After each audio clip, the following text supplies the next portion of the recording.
Di napigilan ni Marian Rivera na mag-alala para sa staff ng Carmela matapos may manggulo sa kanilang taping last weekend. At kahit tensyonado na pala noon sa set, hindi raw umalis si Marian at sinamahan pa rin ang kanyang staff. Ang Star Bites natin ni Aubrey Carampel.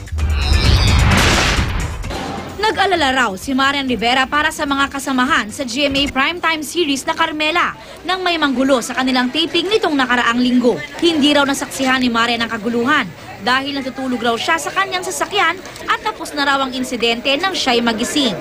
Hindi nga raw maiiwasan ang mga gulong katulad noon sa taping. Pero mabuti na lamang daw at walang seryosong nasaktan sa kanyang mga kasama sa TV series. Ang importante sa akin, walang nasaktan sa mga tao ng Carmela. Kahit na nga tensyonado pa ang sitwasyon ay hindi raw umalis si Marian dahil ayaw raw niyang iwan ang staff at crew ng Carmela.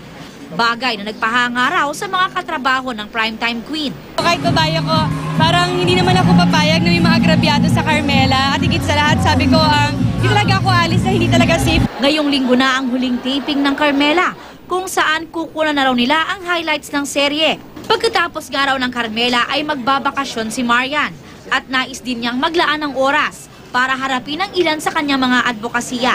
Tulad na lang ng pagtulong sa mga kababaihan at kabataang may kapansanan. Ayoko mangako ng mga bagay-bagay pero gagawin ko yan sa abot ng aking makakaya. Aubrey Carampel, GMA News.